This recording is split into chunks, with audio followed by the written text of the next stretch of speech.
I'm a 33-year-old office worker. My husband, Tony, is 5 years older, and we've been married for 7 years. Currently, due to certain circumstances, I live with my mother. Please ask me how I ended up in this situation. Going back 2 years, Tony and I built a house. At the time, Tony had just switched jobs, and we didn't have much in the way of savings or income. Tony's previous job was at a major corporation. However, he suffered from insidious harassment from his boss, leading to sleepless nights, and a few months later, he became unable to go to work. He consulted a psychiatrist and took a leave of absence for about 3 months, but with no signs of recovery, he ultimately resigned. After that, we managed to live on my salary alone. Tony, unemployed for 2 months, began to regain his energy. He started eating well and sleeping again, and his psychiatrist was happy about his speedy recovery. My positive, beloved Tony was back.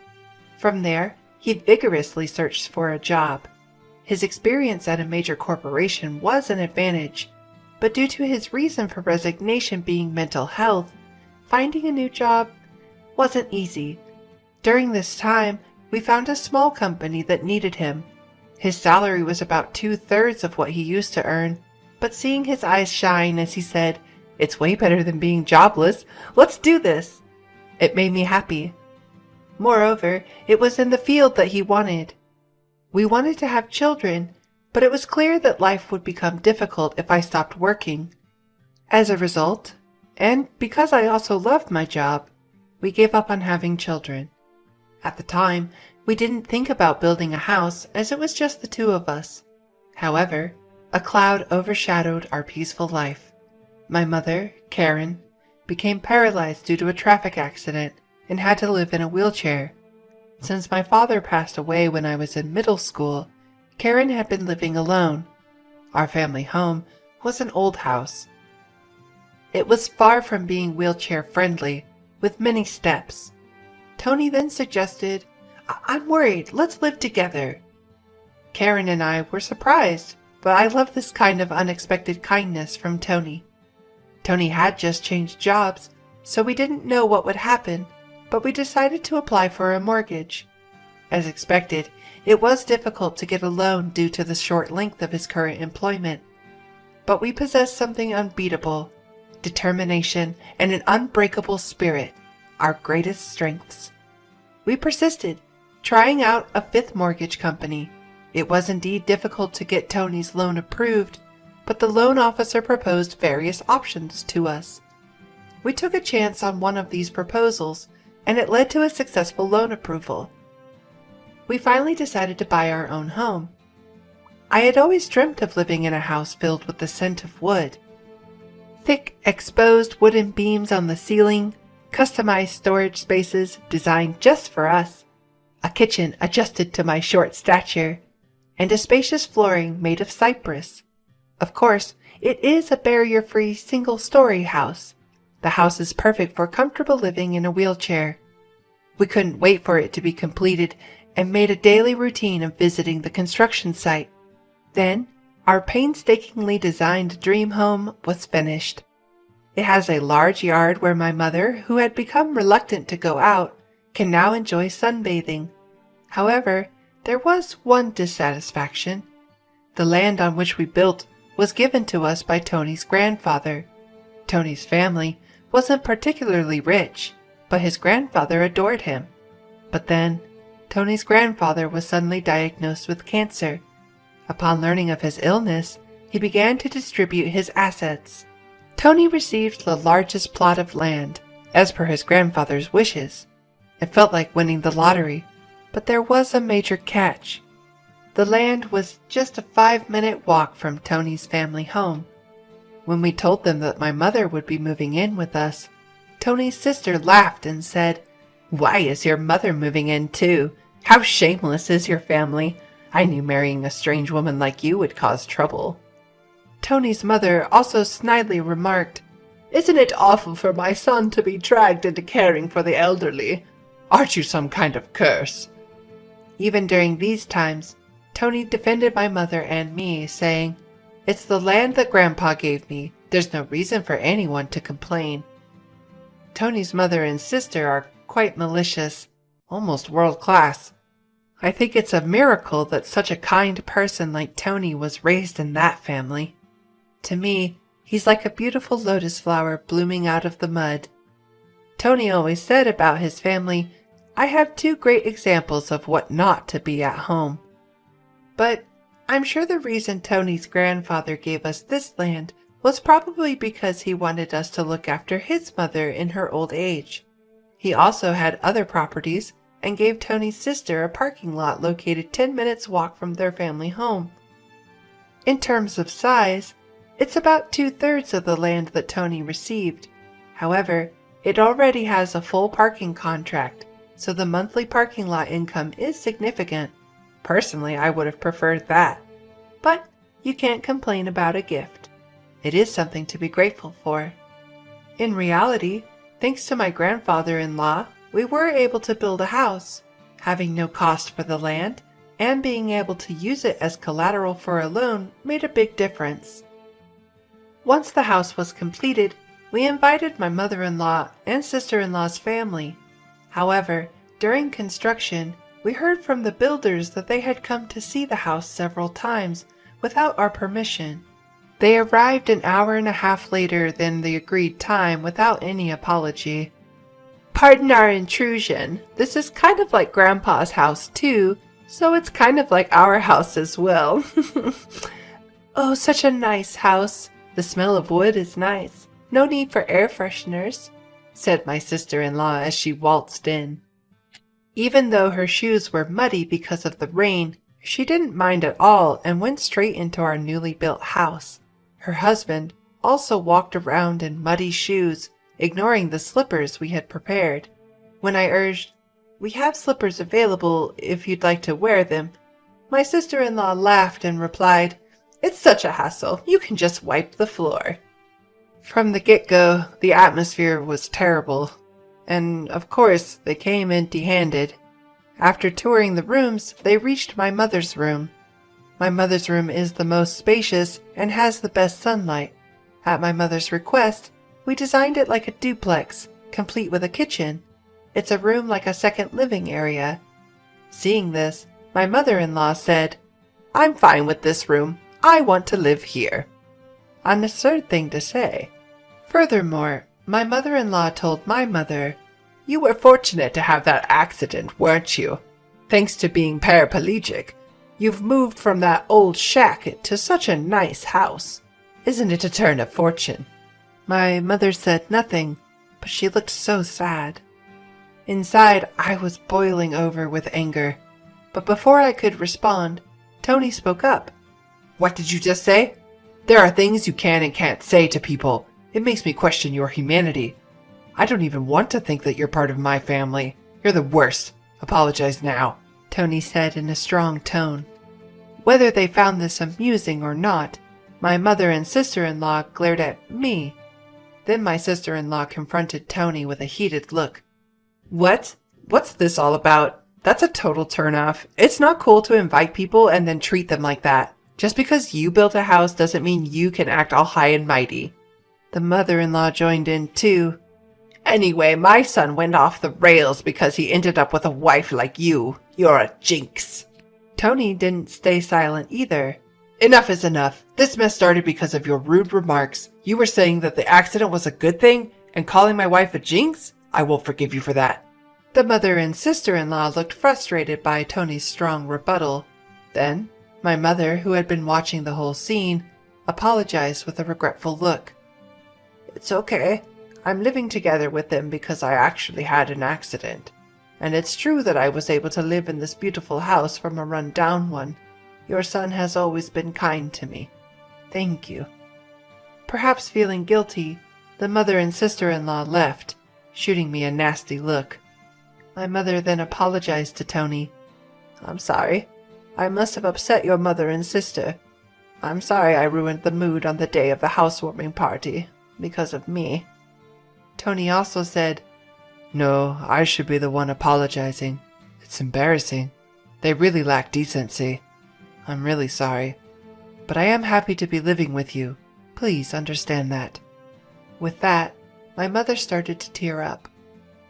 Since it's near Tony's parents' house, the neighbors are all people we know. They've all known Tony since he was a child, so they're very kind to us. 4 months have passed since that mess. When we were finally getting used to our new home, and my mother started to smile more, an incident occurred. I received a call from home while I was at work. We rarely get calls from home, so it startled me. My bad feeling came true. My mother, unable to hide her agitation, called me. "It's awful. Tony collapsed at work." I, too, was agitated by this serious tone. I immediately consulted with my boss and headed to the hospital. On the way, I tried to remain calm by unconsciously imagining positive scenarios like, "When I get to the hospital, he'll be all right," and joking around to keep me in good spirits. But when I arrived at the hospital, I couldn't believe my eyes.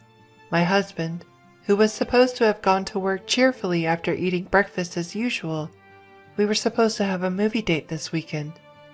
But now, what I see is him, with countless tubes connected to his body. I was completely lost.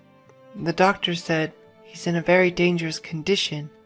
Even if he survives, we don't know if he will regain consciousness. I felt as if I was in a movie. I couldn't even cry.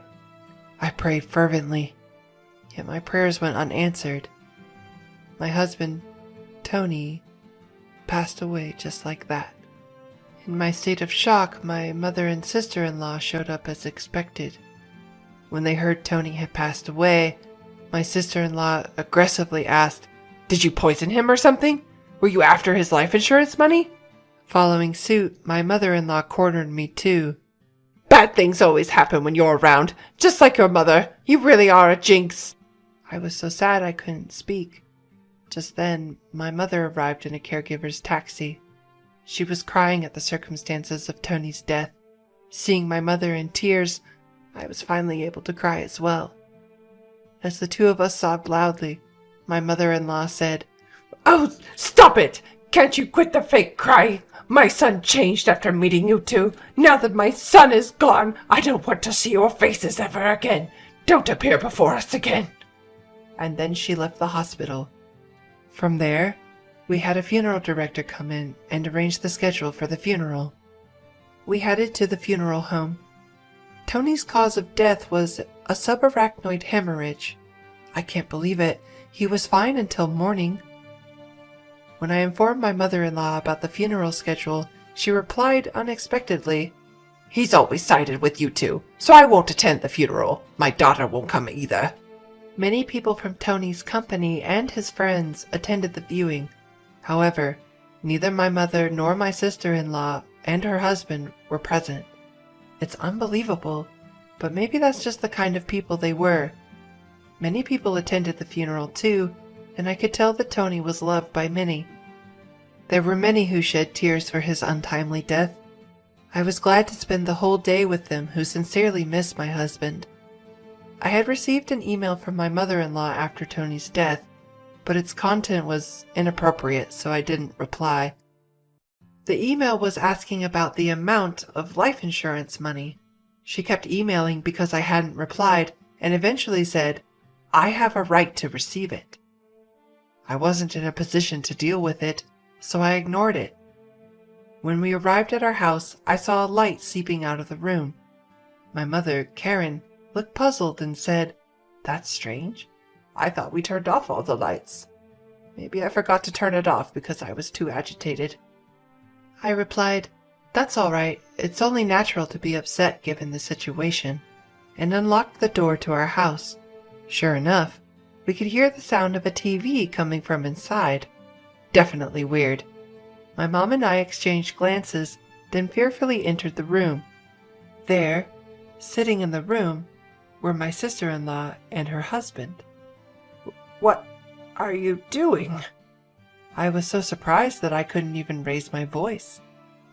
The living room was filled with unfamiliar furniture and boxes. We had absolutely no clue what was happening. My sister-in-law then said, "Why did you just barge in here?" Well, it's your first time, so I'll let you off the hook. We're taking this house. We sold your stuff, so leave. My mother and I were utterly stunned. We had no idea what was going on. When I asked, "Where did our stuff and furniture go?" she nonchalantly replied, "We had a resale company come today and they took everything.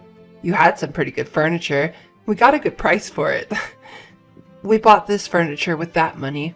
Who wants furniture that a dead person used? It's bad luck, isn't it? I'm the type to care about such things. Your stuff is packed in these boxes. I don't know if you're minimalists or just poor, but it was a relief that you had so few things." The furniture was carefully chosen by my husband. I absolutely couldn't forgive them. My mom was also furious, her face turning beet red, but she was too shocked to reply. I immediately called the resale company. After explaining the situation, they agreed to treat the items as stolen and return them. Honestly, now that my husband is gone, I want nothing to do with his family. But I do feel a desire to stay in the house filled with memories of him. As I was struggling with these feelings, my mother said to me in a voice only I could hear, "What do you think Tony would say if you were here now? Maybe he'd say we should leave?" I'm sure that's true.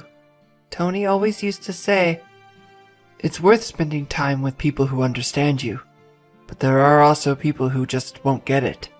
No matter how much you explain, it's a waste of time dealing with those low-level aliens." He was in fact talking about his mother and sister. I can see it clearly now. If we continue to live here, his family and relatives will keep interfering.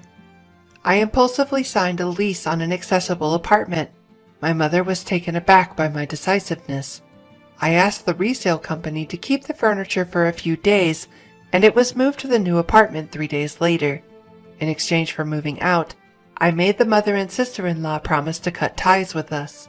And so, a new life began with just my mother and me in the apartment. It seems that Tony had so many life insurance policies, it was almost obsessive. Tony often joked, always with a smile, "When I die, you guys will be rich."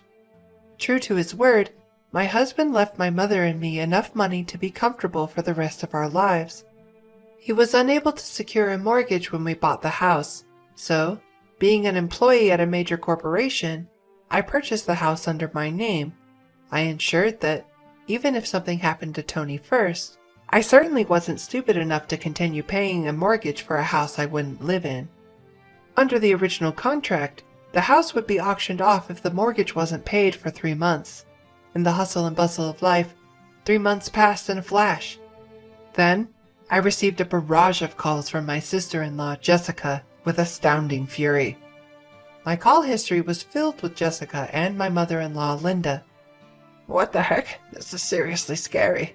It sounds like something out of a horror movie." I thought it was a little horror movie.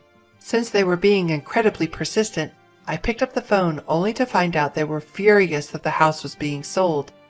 Apparently, when they returned home, they were unable to get in, and there was a seizure notice. Jessica and her husband moved out of the apartment they had been living in since Tony passed away, and Jessica had also quit her job. I suggested they move back into their parents' house since they were panicking about suddenly being homeless. To my surprise, Linda had become so involved in gambling that she couldn't keep up and had sold her own house. It seems they had been living together for the past 2 months.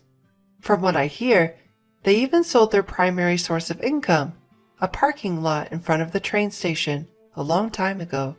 Now, Linda and Jessica's family are completely homeless. When Linda said, "I'm sorry for everything. Let's get along. Can you lend me some money, please?" I replied, "I think it's best if you stay away, since I'm a jinx. We're strangers now that we've severed ties." Linda fell silent after mumbling a weak, In my mind, I was laughing, thinking, who's the real bad luck charm here? Then, when I said, "I won't lend you a single cent," Jessica, who had been listening to the conversation next to Linda, shouted, "You devil! Bring us the money right now!" I am a devil, and bad luck, so I'm going to hang up now, I replied and ended the call.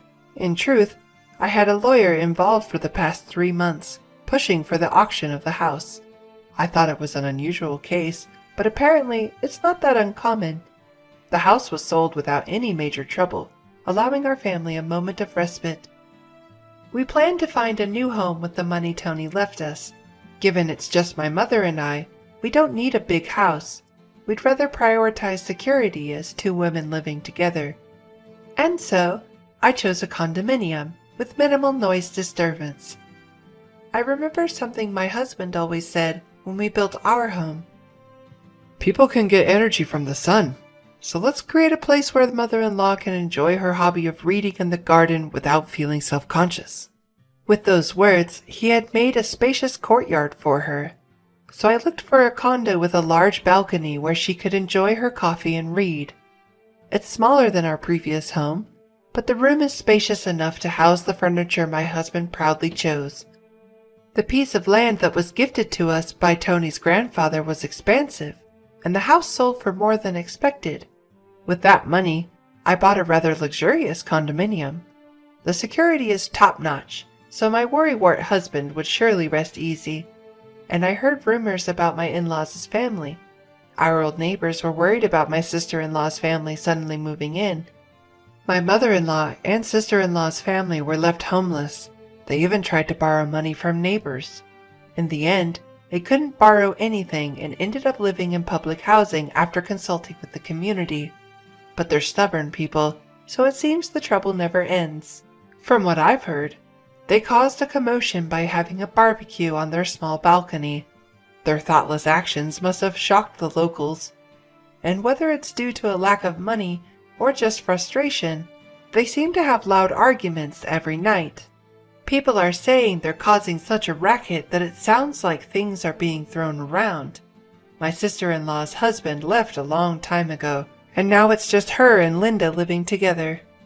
It's quite the contrast to my peaceful life with my mother, although we're both 2-member households. It seems that the neighbors are banding together to try to get this nuisance family evicted.